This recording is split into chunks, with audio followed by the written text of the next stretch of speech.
오늘 설교의 제목은 진리 가운데 행한다 하니, 진리 안에 행한다 하니 하는 오늘 본문의 주인공 가이오의 이야기입니다. 자, 이 가이오가 진리 안에 행한다 하는 소문이 널리 드러나서 그것으로 인해서 이제 사도 요한이 기뻐하며 그에게 개인적인 서신입니다. 사신을 쓴 거예요. 한 개인에게 쓴 편지를 오늘 우리가 나누게 됩니다. 오늘 이 말씀 속에서 진리 안에 행하는 삶이 더욱더 우리 가운데 누려지기를 바라요. 진리 안에 행한다고 하는 것 가운데는 날씨와 상관없이 하나님을 예배하는 것, 세상의 환경과 여건에 상관없이 동일한 마음으로 하나님을 예배하는 것, 이거 다 포함되는 것이라 생각이 됩니다. 이런 의미에서 오늘 예배하는 여러분 모두에게 바로 그 진리가 더 깊게 새겨지고 또 진리 안에 사는 기쁨이 더 누려지기를 먼저 주님의 이름으로 축원합니다. 자, 여러분, 오늘 우리가 사는 이 시대에는요, 우리가 어떻게 예배를 드리는지 사람들이 들여다봐요. 또 이 사단 마귀도 믿는 자들이 과연 예배를 잘 드리는가, 이걸 지켜보는 것 같아요. 이 시대에는 평가의 시대입니다. 평가하는 시대예요. 서로 평가하고 평가를 받기도 합니다. 지난 화요일 대선에서 보듯이 정치인들에게 선거라고 하는 것은 정말 엄정한 평가의 장이 되는 겁니다. 저는 여러분, 누가 대통령에 당선되든지 하나님의 절대 주권이 그 대통령 위에 있다고 하는 것을 믿는 사람입니다. 하나님께서 그렇게 나라를 다스릴 줄로 믿습니다. 하나님께서 필요한 때 필요한 사람을 세우는 거예요. 그래서 하나님이 그 모든 일을 다룰 수 없다고 하면 문제지만 하나님의 장중에 모든 것이 있어요.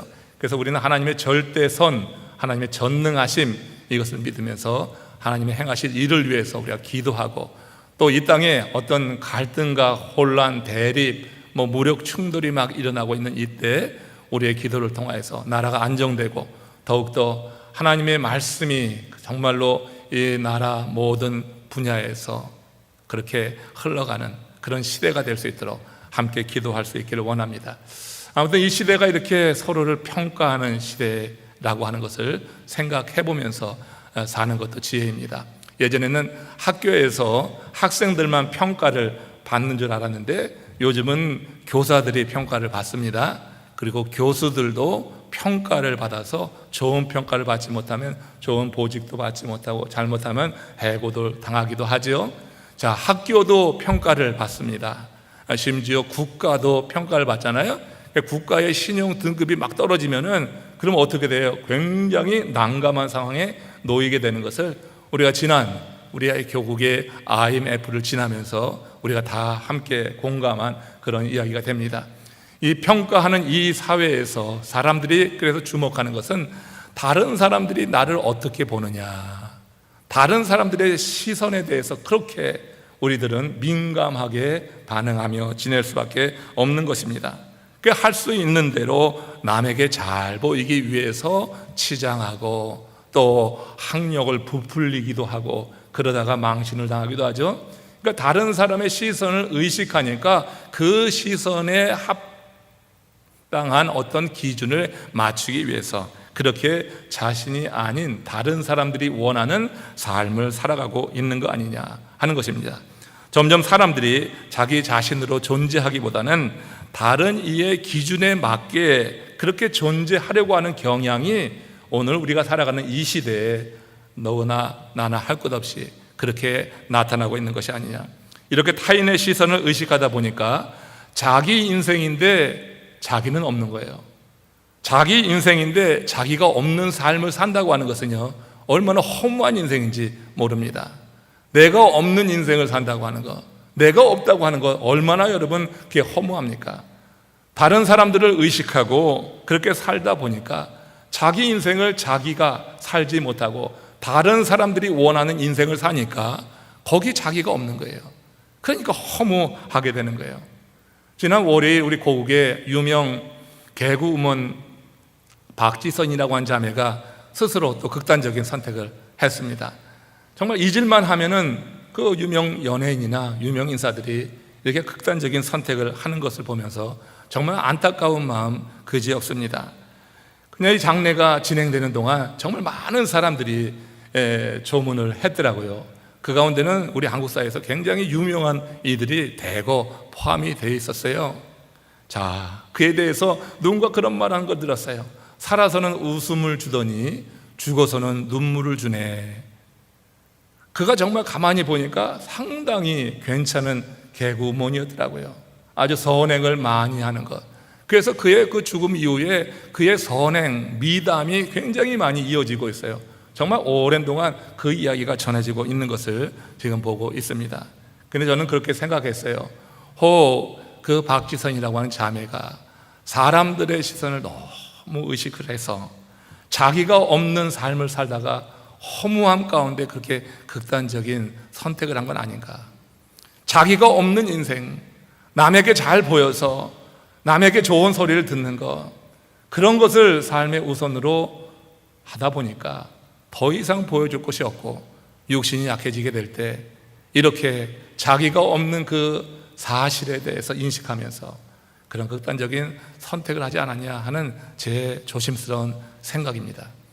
여러분, 우리가 내 인생을 내가 있는 삶으로 살아야 되는데 이렇게 내 인생을 살면서 또 자기가 없을 때 어느 인생의 시점에서는 정말로 허무함을 여러분 경험하게 될 겁니다. 여러분 모두가 다 여러분들의 인생을 살 수 있는 은혜가 임하시기를 주의 이름으로 축원합니다. 우리가 정말 기억할 것은요, 특별히 신앙적 관점에서 볼 때 중요한 것이 남이 나를 어떻게 보느냐 이거 아닙니다. 심지어 내가 나를 어떻게 보느냐 이것도 아닙니다. 우리들은 하나님이 나를 어떻게 보는가, 하나님의 시선을 그 어떤 시선보다 중요하게 무엇보다 앞세우며 살아가는 신실한 하나님의 사람이 되어야 될 줄로 믿습니다. 하나님의 시선을 의식하고 살 때 진리가 그 안에 있어서, 그래서 우리는 하나님의 시선을 의식할 때 내가 없는 인생이 아니라 진리 안에서 하나님이 내게 주신 은사를 발휘하며 살아감으로 인해서 하나님께는 큰 영광이고 내 자신의 삶에는 보람이 있는 삶을 사는 거예요.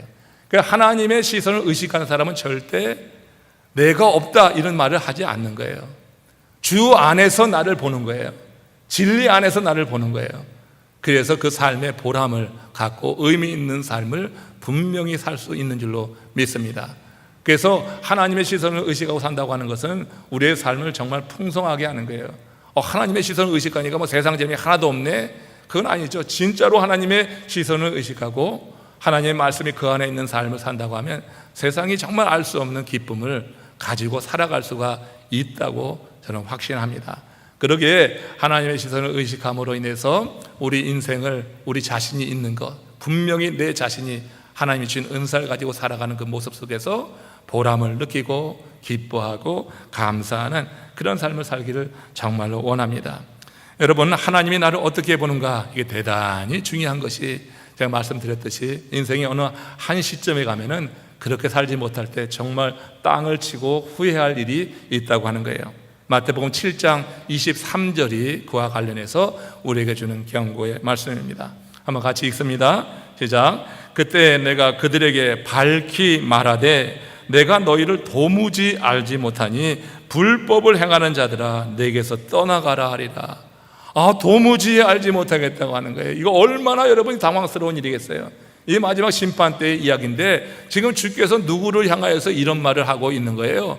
주의 이름으로 귀신을 쫓아내고 능력을 나타내고 별의별 일을 다 한 그런 선지자 역할을 했던 그런 사람들을 향하여서 이런 지금 경고의 말씀을 하는 거예요. 이 말뿐이 아니에요. 이 말에 이어서 주께서 뭐라고 하냐면 주여 주여 하는 자가 천국에 들어갈 것이 아니다. 아버지의 뜻대로 행하는 자라야 천국에 들어갈 수 있느니라. 이렇게 말씀하는 거예요. 아니, 그들이 주의 이름으로 귀신을 쫓아내고 능력을 행하고 이렇게 선지자 노릇을 했는데, 아니 이게 무슨 말인가? 주의 이름으로 했다고 하지만 그들은 주의 영광을 위해서 한 것은 아니었다고 하는 거예요. 주의 이름을 빙자해서 자기의 영광을 위해서 살아가는 것은 하나님의 뜻에 맞는 것이 아닌 겁니다.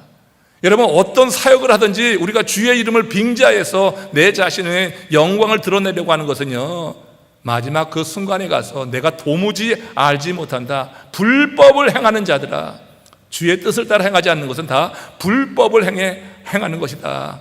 그래서 내게서 떠나가라, 이런 책망을 듣게 될 거예요. 그러다 이러면 얼마나 그 인생이 허무하겠어요. 우리 인생에 하나님의 말씀이 내 삶을 통치해서, 그래서 내 인생을 살아가면서 하나님의 말씀이 주관하는 그런 삶을 살면서 내 자신을 분명히 주 안에서 바라보고 살아가는 이 삶, 이것이 정말로 중요하다고 하는 거예요. 하나님의 시선을 의식하고 산다고 하는 것이 그런 의미가 있어요. 아버지 뜻대로 살지 않았다고 하면은 그 인생 세상적으로 아무리 살면서 선지자 노릇을 하고 귀신을 쫓아내고 능력을 행하고 별의별 일을 다 했어도 우리 하나님 앞에서는 불법을 행한 자예요. 그러니 그때 헛된 삶이 되고 만다고 하는 것입니다. 오늘 본문 요한 3서에 보면은 사도 요한이 가이오라고 하는 제자에게 편지를 보내는데, 말씀드렸듯이 사신입니다. 개인적인 서신인데 가이오가 살아가는 그 삶을 이제 형제들을 통하여서 듣게 되는데, 그가 진리 안에 행한다고 하는 소문이 들리는 거예요. 이로 인해 가지고 지금 사도 요한이 너무나 기뻐 가지고, 여기 이제 이 사도 요한 3서에 보면은 기뻐한다, 그로 인해서 기뻐한다고 하는 말을 거듭하고 있는 것을 볼 수가 있어요. 한결같이 주 안에 머물러 살려고 했던 가이오의 삶이 요한 사도의 마음 가운데 그 큰 기쁨을 줬다고 하는 거예요. 사실 목회하다 보면은 어려운데도 진리 안에 말씀을 사모하고 어떻게든지 하나님을 예배하려고 하는 사람이 눈에 띕니다. 정말 여러분 기쁩니다. 매번 말하지도 못하지만 마음 가운데 기쁨을 가지고 바라봅니다. 그리고 응원합니다. 그런 분들은요, 다른 사람의 시선이 아니에요. 하나님의 시선, 하나님의 말씀이 그 안에 있어서 그냥 그것이 좋은 거예요. 누가 칭찬을 하든 뭐라 하든 그것이 좋은 거예요. 그런 삶이 누군가의 또 마음에 그런 기쁨을 준다. 이게 여러분 가이오의 삶이 사도 요한에게 그런 기쁨을 준 거예요. 진리 안에 살아가는데 뭐 누가 뭐라고 해서도 아니고 자기가 좋은 거야. 진리 안에 있는 것이. 그래서 그냥 살아가는 건데 그 삶이 요한 사도의 마음에 기쁨이 되었어요. 그래서 요한 3서 1절, 2절, 5절에 보면은 이 요한 사도가 가이오를 가리켜서 나의 사랑하는 가이오다, 이 말을 거듭 반복해요. 이 짧은 구절에서 3번이나 나의 사랑하는 가이오, 그리고 그에게 놀라운 복을 기원합니다. 요한 3서 1장 2절 말씀이에요. 대단히 중요한 거고 여러분들이 이 복을 누릴 수 있기를 주의 이름으로 축원합니다. 같이 읽습니다. 사랑하는 자여, 내 영혼이 잘된 같이 내가 범사에 잘되고 강건하기를 내가 간구하노라. 사랑하는 여러분들이요, 여러분들이 범사에 잘되고 정말로 강건해지기를 제가 기원합니다. 여러분의 삶이 그렇게 형통함과 강건함으로 말미암아서 그 삶이 정말 풍성해지기를 정말 원하는 거예요. 목자의 마음이 그런 겁니다. 여러분 이게 화상 그런 이제 신방을 하면서 기도의 제목을 듣다 보면은 뭐 다 그런 거예요. 가족의 건강, 그리고 형통한 삶, 이런 거 아니겠어요? 여러분, 우리가 원하는 그 귀하고 아름답고 내가 누리기를 원하는 그런 복이요, 어떤 전제하에서 이루어지느냐, 이걸 봐야 돼. 다시 한번 이 구절을 보세요. 뭐라고 했어요? 사랑하는 자여, 내 영혼이 잘됨 같이. 내 영혼이 잘됐다고 하는 것을 사도 요한이 인정을 하는 거예요. 가이오의 영혼은 정말 잘됐구나, 이건 현재형이에요. 그런데 그 다음에 내가 범사에 잘되고 강건하기를 내가 간구하노라 하는 것은 기원이에요. 기원이라고 하는 것은 그렇게 되기를 바란다고 하는 거예요. 그런데 지금 가이오의 그 삶을 보니까 그 영혼이 잘된 거야. 형제들이 그에 대해서 증거하는데 그의 삶이 그야말로 하나님 앞에서 반듯하게 서 있는 거예요. 그래서 내 영혼이 잘됐다고 하는 것을 인정하면서, 그래서 이 가이오를 위해서 축복하는 거예요. 그에게 형통함과 강건함이 뒤따라 오기를 내가 기원한다, 이렇게 구하고 있는 거예요. 이 말은요, 예수님께서 먼저 그 나라와 그 의를 구하면은 이 모든 것을 너에게 더하리라 하신 말씀과 같은 맥락에서 이해할 수가 있는 거예요. 이 모든 것이 더해지는 것은 언제 해요? 어떤 전제 조건이 있는 거예요. 먼저 그 나라와 그 의를 구하면은, 그 나라와 그 의를 구한다고 하는 것이 영혼이 잘된 것인 줄로 믿으시기를 바랍니다. 그 영혼이 잘됐다고 하는 것이 그 나라와 그 의를 먼저 구하는 삶이에요. 내 인생에 무엇을 지금 우선하고 있느냐, 이거 여러분 생각해 보세요. 지금 코로나 팬데믹이라고 살기 어려가지고 세상살이에 여러분 집중이 돼서 예배를 빼요? 이 말이 안 될 일을 하는 거예요. 그 영혼이 잘 된 것이 아닙니다. 정말 어떻게 하든지 여러분 최선을 다해서 예배하는 자리에 있으려고 하는 그런 믿음의 결단이 있기를 주의 이름으로 축원합니다. 영혼이 잘 된다고 하는 것은 그런 것이라고 하는 거예요. 어렵고 힘드니까 내 먹고 살 문제 먼저 내가 해결해야지 돼요. 들을 때는 그렇지요 하고 들을 수 있으나, 그러나 여러분 주님이 보실 때 그 온전한 모습이 아닙니다. 아무리 어려워서 내가 당장 죽는 한이 있더라도 하나님을 예배하는 것을 여러분 삶의 우선순위에 둘 수 있기를 원합니다. 그게 영혼이 잘 되는 거예요. 내 영혼이 잘 되면은 강건해지고, 이 형통하고 범사에 잘 되고 강건해지는 그런 형통함과 강건함은 영혼이 잘 된 이후에 그런 사람들이 누릴 수 있다. 우리 주님의 말씀과 요한 사도의 말씀은요, 같은 맥락에서 이해할 수 있다고 하는 거예요. 앞으로 요한삼서 1장 2절에 있는 말씀을 여러분 잘 묵상하시고 정말로 잘 적용해서 여러분의 삶에 이런 형통함과 강건함이 그저 내 영혼이 잘 되어 있기 때문에 내가 하나님, 내가 이 형통함과 강건함을 얻기 위해서요 내가 이렇게 하겠어요, 그거 아니에요. 진리가 그냥 들어와서 진리로 말미암아 그 삶이 내 삶에 스며들게 될 때 그냥 그렇게 살다 가면 그게 영혼이 잘 되는 거예요. 내가 형통함과 강건함을 얻기 위해서 그렇게 내가 일부러 그렇게 내가 먼저 그 나라와 그 일을 구하겠다고 하는 게 아니다.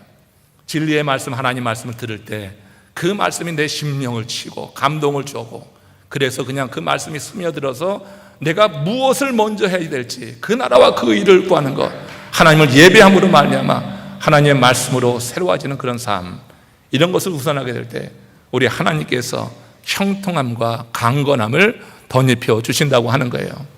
이 형통함과 강건함 여러분 모두 다 원하는 건데, 그런 형통함과 강건함은 영혼이 잘 될 때 우리 가운데 그냥 임할 수 있는 거예요. 지금 사도 요한이 구하는 이런 기원이 그래서 우리 삶 가운데 누려졌으면 좋겠다. 그러니까 영혼이 잘 된다고 하는 것이 내 신앙생활의 기본 중에 기본이 돼야지 돼. 다른 그 무엇보다 이것이 기본 중에 기본이 돼야 돼. 이 기본만 되면 되는데 이 기본을 살지 못하는 거예요. 형통함과 강건함을 얻으려고 불어 기본을 쌓으려고 하는 게 아니라 성령 하나님의 역사 속에서 그저 진리 가운데 사는 감동이 있고 그 삶이 내 가운데 자연스럽게 나타날 때, 그럴 때 그것이 기본적인 삶이 되어서 이런 복을 받을 수 있겠다 하는 것을 여러분 염두에 두십시오. UCLA 대학 농구팀을 최고로 일군 코치 가운데 존 우든이라고 하는 코치가 있습니다. 그에게 뉴스위크 기자가 그 성공의 비결을 물어봤습니다. 그때 그 코치가 대답하는 게 이런 거였어요. 나는 선수들을 처음 대할 때 제가 항상 가르쳐주는 것이 하나 있습니다.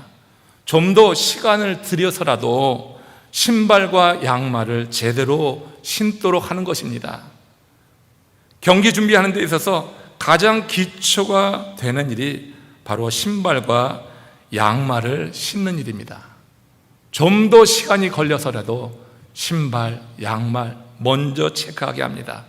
몇 분도 채 걸리지 않는 일이지만 이 일을 제대로 했는가에 따라서 경기의 승패가 달라질 수 있다고 저는 믿습니다. 아주 작은 일이지만 여기에 얼마만큼 더 관심을 두고 행했느냐에 따라서 엄청난 그런 결과의 차이를 갖고 오는 것을 봤다고 하는 거죠. 신발, 양말 제대로 신는데 얼마나 긴 시간이 걸리겠어요. 그러나 이 기본적인 일을 등한히 하면은 그 경기의 결과가 달라질 수 있다. 이처럼 우리 영혼이 잘 되게 하기 위해서 긴 시간이 걸리는 게 아니에요. 마음 먹기에 다른 거예요.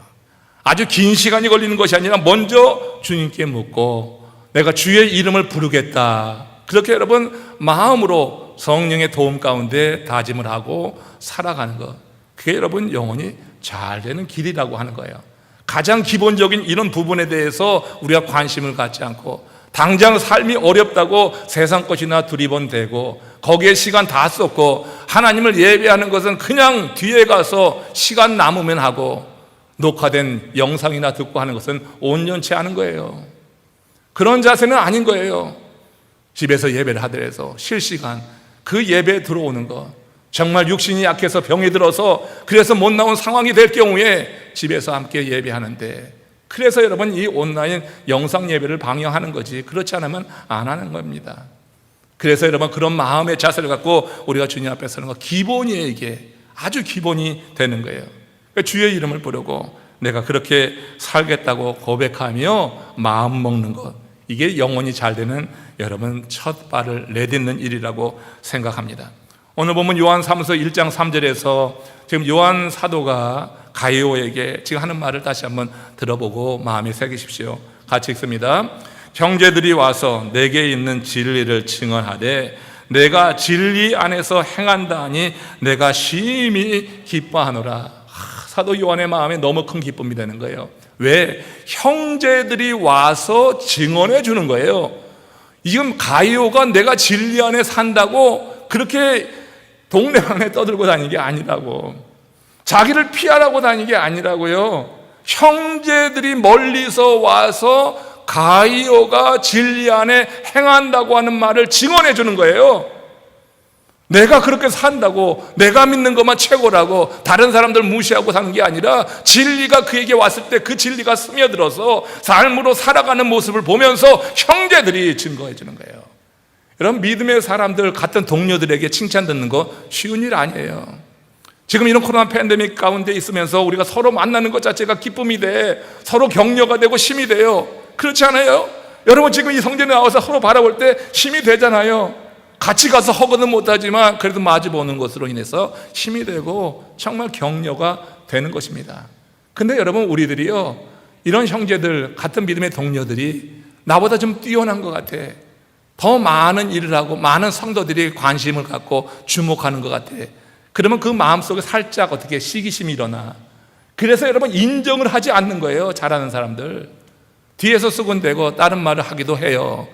마주보고 기뻐하고 위로받고 격려도 얻으면서, 그러나 나보다 더 많은 일을 하고 더 주목을 받는 사람들을 보면은 그렇게 여러분 정말 마음으로 중심에서 그를 인정하고 칭찬하지 않아. 근데 지금 가이오의 삶은 어때요? 가이오는 그 진리가 스며들었고 그 진리 안에 그냥 삶 속에 살아가는 거야. 뭐 내가 형통함과 강고남을 위해서 산 것이 아니라 그냥 진리의 말씀이 들어오는데 그 말씀이 힘을 주는 거야. 그 말씀이 은혜가 되는 거야. 그러니까 그냥 말씀대로 사는 거예요. 이걸 여러분 함께 있던 형제들이 바라보면서 평가하는 거예요. 이 시대만 평가의 시대가 아니라 그때도 그랬나 봐. 서로 바라보면서 평가하는 거예요.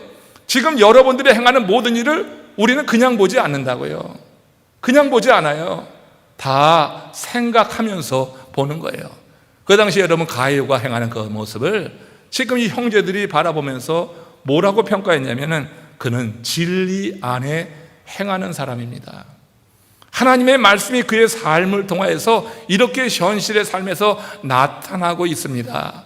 이걸 그 형제들이 사도 요한에게 와서 증언해 주는 거예요. 그러니까 정말 가이오는 신실하게 살았던 하나님의 사람이다, 이렇게 볼 수가 있는 것입니다. 요한 사도는 그래서 그 이후에 더욱더 그렇게 살아가는 요한의 모습을 보면서 기뻐한다, 연속해서 그렇게 강조했던 거예요. 우리가 지금 추수감사절 40일 연합 새벽 부흥성을 하니까 우리 성도님들 가운데 몇 분이 그런 얘기를 하시더라고. 뭐라고 얘기하냐면은, 목사님 스트레스 받지 않으세요? 이 얘기는 뭐냐면 6명의 목사님들이 말씀을 전하는데 꽤 잘 전하시거든요. 은혜롭게 전하시거든요. 그러니까 다른 목사님 때문에 스트레스 받지 않냐고. 그냥 그랬어요. 스트레스 받을 것 같으면 아예 시작도 안 했다고. 제 관심이 뭐냐면은 이 어려운 시기에, 어둠의 시기에 정말 우리 성도님들이 어떻게 하든지 하나님의 말씀을 하나라도 더 듣는 거예요. 이건 솔직한 제 마음이에요. 진짜로 하나님의 말씀을 좀 듣고 그 말씀으로 위로받고 그 말씀으로 세워지기를 정말 원하는 마음에서 기도하다 보니까 하나님이 그런 생각을 주셨어요. 기막힌 생각이었고, 지금 함께 동참하는 우리 6개의 목사님들 너무 좋아해요. 성도님들 얼마나 좋아하는지 몰라요. 우리 교회도 새벽에 참여하는 일이 별로 차이가 없이 계속 가고 있어요. 저는 염려했어요. 영상으로 보면은 이거 가다가 참 이 중간에 어려움이 많겠다, 그런 생각도 했는데 그건 기우였어요. 정말 여러분, 평일날 또 주말에는 더 같이 많이 참여하면서 온라인으로 아까 말씀드렸듯이 65명까지 온라인상에 들어간 기억도 있고, 한 50, 60명은 기본으로 같이 들어가니까 전체적으로 많은 분들이 같이 예배를 드리고 있는 거예요. 여러분, 비교하고 그래서 스트레스 받으면 못하는 거예요. 다른 목사님들도 마찬가지예요. 목사님들마다 특징이 있잖아요. 그잖아요. 그리고 이 6명의 목사님 가운데는 우리 한인연합감리교에서 그야말로 부흥회를 아주 잘 인도하는 목사님이 2분이나 계세요. 교단을 초월해서 그 2분의 목사님은요 정말로 많이 불리운다는 그런 유명한 강사예요. 그러면 여러분, 그분들 내가 그거 스트레스 받은 그분들 뺐지, 그분들 참여시키지 않았지, 즉 못한 분들 택해서 하지, 그건 아니라고 하는 거예요. 우리가 여러분 이 어려운 시기에, 힘든 시기에 정말 나이부터도 은혜를 받으니까 참 잘했다는 그런 생각이 들고, 여러 성도님들이 은혜를 잘 받고 있어서 얼마나 좋은지 몰라요. 나머지 2주간도 열심히 참여할 수 있기를 원합니다. 우리가 여러분 이렇게 성도들 사이에서 서로 경계하고 서로 견지하고 서로 비교하면서 스트레스 받는 거, 이거 여러분 옳지 않은 거예요. 내가 진리 안에 살면서 그냥 감사하고 살다 보면은 그냥 그렇게 인정해 줘서 그 삶이 더 널리 알려지고 하나님이 영광을 거두시는 거지, 하나님이 내게 주신 은사로 난 살면서 보람을 느끼는 거고, 이것이야말로 믿음의 사람이 살아갈 모습이다 하는 것이라고 빕니다. 구약에서 대표적으로 이렇게 산 사람을 우리는 요셉이다 말씀을 드릴 수가 있어요. 요셉도 진리가 그 안에 들어왔을 때 그야말로 그 진리가 몸에 스며들어서 그의 삶에 그 여정이 얼마나 굴곡이 많아요. 그렇잖아요. 인신매매 당하고 또 모함을 당해서 옥에 떨어지고, 그야말로 기막힌 인생이야. 그 중에 하나만 우리는 겪어도 못 산다고 할 거예요. 그런데 여러분, 요셉이 어디에 그런 불평을 하고 불만을 하고 그 인생 좌절하고 절망했다고 하는 것이 한 구절이나 있습니까? 요셉의 삶에 그것이 없어요. 오히려 그렇게 진리가 그 안에 있고 그 진리가 스며들어서 누가 보든 안 보든 하나님이 주시는 은혜와 감동에 따라서 살다 보니까 그것이 나중에 반전을 이뤄가지고 이제 애굽의 총리가 되는 거, 그거 있잖아요. 창세기 41장 45절 말씀 보세요. 같이 읽겠습니다. 그가 요셉의 이름을 사브낫 바네아라 하고 또 온의 제사장 보디베라의 딸 아스낫을 그에게 주어 아내로 삼게 하니라. 요셉이 나가 애굽 온 땅을 순찰하니라. 요셉이 나가 애굽 온 땅을 왜 순찰합니까? 총리로서 그 땅을 이제 살리기 위해서, 큰 가문 가운데 살리기 위해서 총리가 되어서 나가는 거예요. 죄수로 지내던 그가 애굽의 바로 왕 앞에 눈이 띄는 거예요. 바로가 보니까 이 사람이 보통 사람이 아닌 거야. 어떤 사람이라고 말하냐면은 창세기 41장 38절에서 이렇게 말하는 거예요. 같이 보세요. 시작. 바로가 그의 신하들에게 이르되 이와 같이 하나님의 영에 감동된 사람을 우리가 어찌 찾을 수 있으리요? 우리가 하나님의 진리 안에서 살게 되면요, 우리와 같은 신앙을 갖고 있는 크리스천이 아니더라도 타 종교인이 인정해 주는 거예요. 우리의 믿음이 그냥 우상도 섬기고 그냥 말씀도 그냥 따라가는 것 같고 이게 혼잡하면은 무시해 버리지만, 우리가 어떤 상황에서든지 하나님의 말씀 그 진리대로 살아가는 것을 모습을 보면요, 타 종교인이 함부로 보지 않고 존경하는 겁니다. 자기가 하나님을 믿지 않아도 저 사람은 자기가 믿는 그런 신에 대해서 정말 철저하고 정말 진실되구나 하는 것을 인정하는 거예요. 그리고 그의 말을 들어보니까 나라의 국난을 해결할 수 있는 진리가 그 안에 담겨 있는 것을 알고, 그래서 요셉을 어떻게 해요? 높이 드는 거 아니에요. 그가 진리 안에 살아가는 모습이 비춰지니까 그 수십 년 그렇게 나락으로 떨어지는 것 같다가 한순간에 반전되는 거예요. 수십 년 나락으로 떨어지는 것 가운데 그가 진리로 사는 것에 대해서 후회했을까요? 한 번도 후회하지 않는 거예요. 내 인생은 왜 이렇게 어려움만 찾아오냐, 거듭된 고난 앞에서 후회하고 불평하고 하는 게 아니에요. 요셉이 그렇게 됐다고 하면 하나님께서 한순간에 반전시켜주지도 않는 거예요. 진리 안에 살면서 그 진리로 사는 것이 기쁘니까 그냥 그 안에 있는 것 스스로 만족하는 거예요. 그러니까 여러분, 그렇게 험난한 인생을 살면서도, 그러면서도 피곤해하지 않고 하나님이 늘 함께하는 것을 말씀을 지켜 행하면서 경험하면서 그렇게 살다 보니까 때가 되니 어떻게 돼요? 하나님께서 지으신 모든 것이 때를 따라 아름답게 하시느니라. 요셉에게 그런 고난을 주신 하나님 목적이 있는 거예요. 때를 따라 하나님이 정하신 목적을 이제 이루시는 그때 이렇게 여러분 죄수에서 그렇게 총리가 되어지는 놀라운 삶의 대반전을 이루게 된 거예요. 수학의 노벨상이라고 하는 필드상이 있는데 이 상을 수상한 히로나카 헤이스케라고 하는 분이 학문의 즐거움이라고 하는 책에서 이런 글을 남겼습니다. 배운 것 또는 배우려고 노력한 것은 반드시 나중에 도움이 된다. 배운 거나 배우려고 노력한 것 반드시 도움이 되는 때가 있다. 여러분, 진리의 말씀이 그런 거예요. 진리의 말씀이 들을 때, 배울 때 그저 그런 것 같다 할지라도 그 말씀이 우리 속에 역사하게 될 때 반드시, 그래서 그 진리가 내 삶의 터득이 될 때, 그것이 무슨 얘기냐면은 그 진리가 내 삶의 터득이 된다고 하는 것은 글자로는 잊혀질 수는 있어도 삶으로 나타난다고 하는 의미예요. 그러니까 진리가 터득되는 게 그거예요. 글자로 다 기억하지 못할 수도 있어. 근데 진리가 내 몸에 터득되면은 삶으로 나타나게 되죠. 여러분, 죄수에서 총리로 대변화를 이룬 요셉의 삶이 그것을 증명해 주는 거예요. 요셉이 진리를 언제 들은지 아세요? 그 아버지 야곱의 무릎에 있을 때 채색 옷을 입고 형들은 노동할 때 그때 들었어요. 그 일이 결국 형들의 그런 마음 가운데 큰 분노를 일으켰죠. 그렇지만 여러분, 그 요셉이 아버지 무릎에서 어렸을 때 진리의 말씀을 들은 것이 결국은 노예로 팔려가게 돼서도 어떻게 그 진리의 말씀을 혹 잊은 것 같긴 했지만 진리의 말씀이 터득이 되어서 그의 삶에 스며들어 나타났다고 하는 거예요. 그래서 그게 지혜가 된 거야. 그 보디발의 집에서 터득된 진리대로 살아가는 거예요. 그것이 성품이 된 거예요. 그것이 삶이 된 거예요. 그러다 보니까 여러분, 하나님의 때가 됐을 때 그 삶의 반전이 이루어지는 거예요. 진리를 배우고 그 진리가 내 마음에 감동이 됐다고 하는 것은 이미 그 말씀이 내 속에 역사한다고 하는 거예요. 이것을 잘 관리해 나가야 되는 거예요. 그 진리가 내 안에서 역사하는 것이 삶이 되게 될 때, 그때 여러분 삶에 대해 반전을 이룰 수 있는 그런 계기를 우리 하나님이 허락하신다고 하는 것을 우리가 기억해야 되는 것입니다. 그래서 내 인생에 가장 필요한 순간에 그 진리가 나를 돕는 것을 경험하는 거예요. 바로왕 앞에 섰을 때 지금 요셉의 안에 터득되었진 그 진리, 그것이 결국 이 요셉을 크게 도와가지고 삶의 반전을 이뤘다고 하는 것으로 해석할 수 있는 것입니다.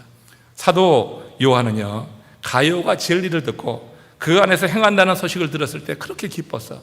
가룟유가 그 진리를 터득한 대로 살아가는 것, 뭔가 자기를 쇼업하고 드러내고 자랑하고 그렇게 하지 않아도 그냥 진리 가운데 있는 자체가 그것이 사람들에게 감동을 주는 거야. 그 사람이 뭐 억지로 힘들게 진리를 행하고 있었던 게 아니에요, 절대로. 그러면은 그 진리를 사는 게 아니지. 진리를 사니라고 너무너무 힘들어, 신앙생활하는 게 너무너무 힘들어, 이렇게 말하면 이미 진리가 그 사람에게 역사하는 게 아니죠. 그 진리가 터득된 게 아니죠. 요셉은 진리를 듣고 말씀을 듣고 삶의 그런 반전을 이루며 추락하는 그때도 어떻게 해요? 그 진리대로 살았어요. 내가 믿어가지고 내가 이게 웬 꼴이냐 이렇게 보지 않았다고. 진리의 말씀이 그 안에서 역사하고 그를 이끄는 대로 살게 될 때 그 삶이 이렇게 많은 이들에게 감동을 주고 그의 삶에 정말 대변화를 이루게 되었다고 하는 거예요. 사람들은 단순히 진리를 아는 사람에게 감명받지 않습니다. 진리를 아는 사람이 진리대로 행하는 모습을 볼 때 진심으로 감동이 된다. 그죠? 여러분, 우리가 진리 안에 하나님이 주신 마음을 가지고 누가 보든 안 보든 아름다운 선행을 통하여서 하나님의 큰 영광을 돌릴 수 있기를 주의 이름으로 축원합니다. 이 점에서 코로나 팬데믹을 지나면서 우리 교회에서 여러분 오병이어 여러 번 강구했지만 정말 저는 자랑스럽게 생각해요. 우리 하나님이 주신 특별한 선물이야. 정말로 어려울 때 교회가 이 코로나 팬데믹을 통해서 활기를 잃지 않았어요. 그리고 이 코로나 팬데믹에 이 오병이어 행사를 하면서 이 지역사회를 밝혔어요. 그리고 성도들 안에 자부심을 줬어요. 일을 하면서요, 절대 자랑하거나 뭐 그렇게 크게 광고하고 그런 게 아니에요. 근데 다 좋게 알려지면서 또 성도들의 마음에 자부심을 주고 여러 모습으로 기도로, 물질로, 또 실제 몸으로 헌신하며 참여하고 있는 것이 얼마나 감사하고 좋은지 모르겠어요. 여러분, 하나님의 은혜 안에서 진리를 산다고 하는 것이 이렇게 진리가 주는 힘으로 그저 자연스럽게 흘러나가게 될 때 그 삶이 하나님께서 정말 기뻐하는 일이 된다. 이것을 지금 사도 요한이 가룟유의 삶을 보면서 이렇게 또 강조합니다. 요한3서 1장 5절 6절 말씀 보세요. 같이 읽습니다. 사랑하는 자여, 네가 무엇이든지 형제 곧 나그네 된 자들에게 행하는 것은 신실한 일이니 그들이 교회 앞에서 너희 사랑을 증언하였느니라. 내가 하나님께 합당하게 그들을 전송하면 좋으리로다. 가룟은 말씀에 따라서 나그네에게 사랑을 베풀었다. 이거 중요한 거예요. 여기 보세요. 곧 나그네 된 자들에게 행하는 것은 뭐라 그랬어요? 뒤에 신실한 것이니랬어요. 나그네에게는 돌려받을 길이 없는 거예요. 나그네는 지나가는 사람입니다. 지나가는 사람이에요. 그가 다시 돌아올 것이라고 하는 기대가 없어요. 그러나 나그네가 필요한 것이, 나그네의 삶을 성경이, 율법이 규정해 주고 있어요. 도우라, 나그네를 돌보라. 그는 정말 그 나그네가 얼마나 어떤 보호를 받지 못하는 존재인지 알기 때문에 그 당시에 율법으로 명령한 거예요. 진리가 그 안에 들어왔을 때 이 사도 가이오는요, 그 나그네를 섬겼어. 나그네 된 자들에게 행한 것은 그게 신실한 것이다. 뭔가 다시 받으려고 하는 give and take적인 그런 섬김이 아니었다고 하는 거예요. 우리는요, 하나님의 말씀을 듣고 어느 날 감동이 돼서 누군가를 도울 수도 있어요. 그렇게 하기도 해요. 그런데 여러분, 그렇게 행하면서 마음속 한구석에는 내가 돌려받으려고 하는 마음이 있어요. 그러니까 그 마음을 충족시키지 못하면 그 사람에 대해서 굉장히 섭섭해하는 경우가 있잖아요. 근데 여러분, 지금 이런 섬김이라고 하는 건, 나그네를 섬기는 것은 give and take가 아니에요. give and take는요, 거래예요. 거래. 그건 사랑이 아니라 거래야. 섬기는 것도 거래가 되면 하나님께서 기뻐하실 일이 아니거든요. 근데 이 가이오가 나그네를 섬겼다 하는 것 말하면서 사도 요한은 그래서 그것이 신실한 것이다, 주의 말씀을 그대로 산 것이라고 하는 것입니다. 누군가는 우리 교회 새로 오게 되면 잘 대접하고 식사도 대접하고 초청도 하고 막 그러는데요, 그걸 다 기억해 두는 사람이 있더라고요. 그래서 그 나중에 가서 그걸 다시 돌려주지 않으면 아주 그냥 기분 상해하는 분들이 있어요. 많지는 않고 그런 분들이 있는 것이 현실입니다. 그러나 나그네를 섬기는 마음으로 그렇게 진리대로 산다고 하는 것은 이렇게 사도 요한이 인정할 만큼 신실한 일이 되는 거다.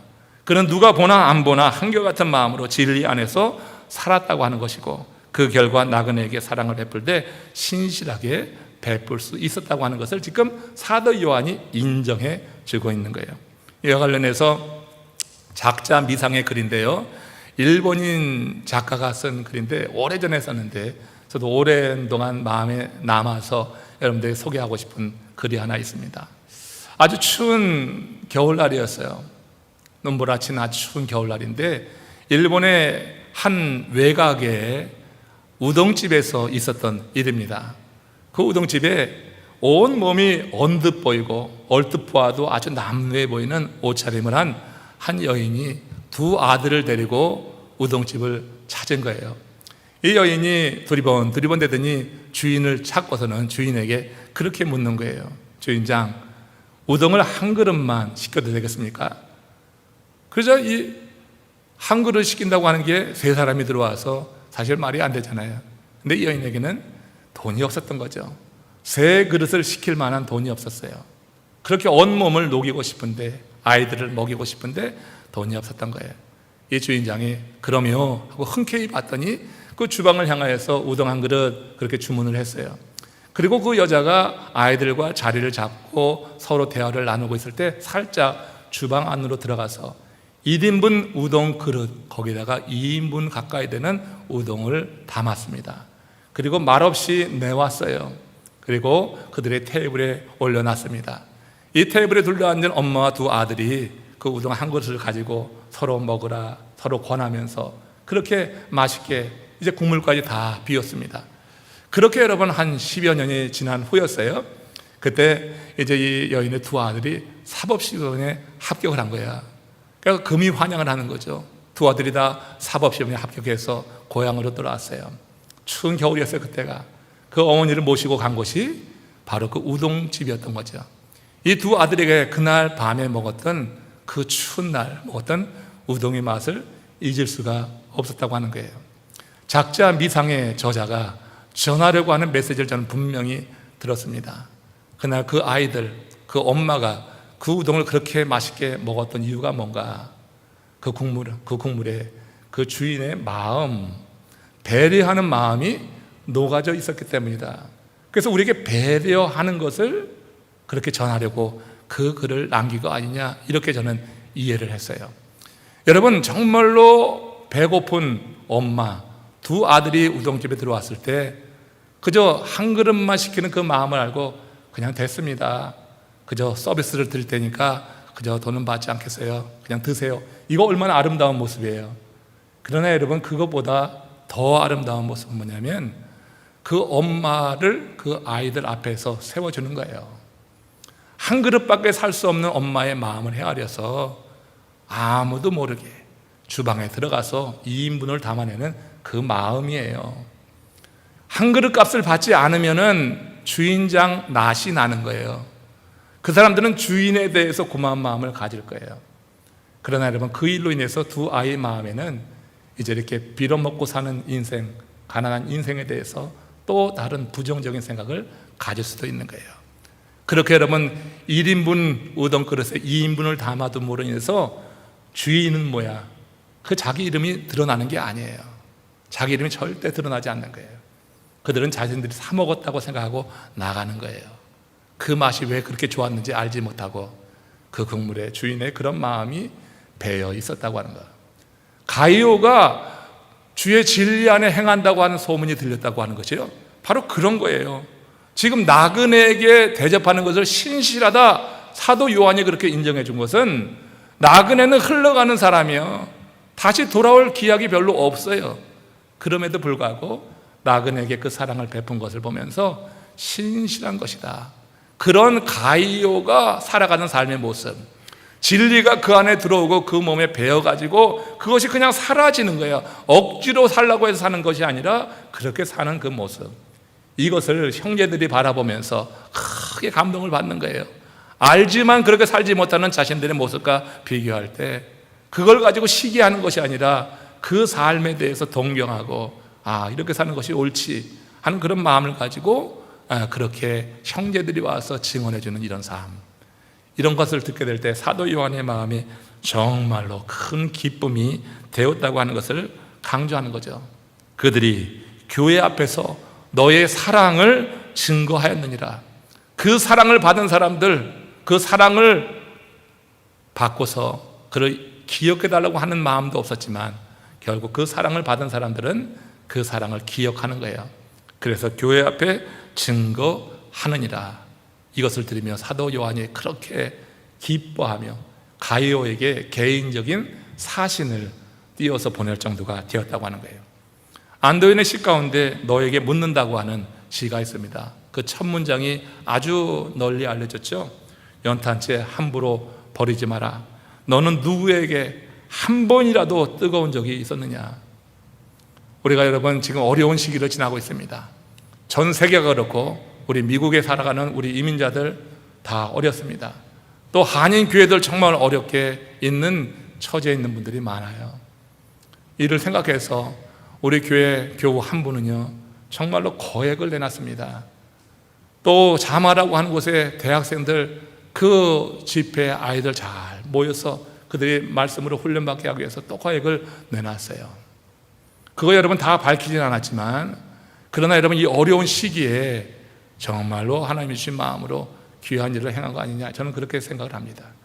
몸으로 헌신하고 기도로 참여하고, 아무튼 이 어려운 시기에 우리 성도들을 서로 세워가면서 격려하면서, 그래서 그냥 진리 안에 그냥 살고 있는 그 자체가 누군가의 감동을 주고, 그 감동이 계속해서 이어져 나가는 가운데 정말 정말로 힘든 이 시기에 우리 교회가 그렇지 않아도 지역사회를 위해서 아름다운 일을 하지만 여러 성도님들의 여러 참여를 통하여서 더 아름다운 일이 이루어지는 가운데 우리 주님이 보실 때 정말로 기뻐해서 사도 요한이 가이오를 보고 이렇게 거듭거듭 사랑하는 가이오, 사랑하는 가이오 하면서 내가 너의 선행을 통하여서 네가 진리 안에 산다고 하는 것을 인해서 기뻐하노라 했듯이, 우리의 모든 사역을 통하여서 하나님이 정말로 기뻐하시고 우리를 인정하는 그런 삶을 다 사시고 누리시기를 주의 이름으로 축원합니다.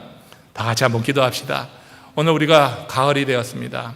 오늘 우리 중창팀에서 노래했듯이 받은 복을 세어보아라. 정말 너무 힘든 시기를 지냈어요. 정말 10개월 동안 정말 어렵게 견뎠습니다. 받은 복이 뭐가 있어요? 하나님, 그래야 하지 마십시오.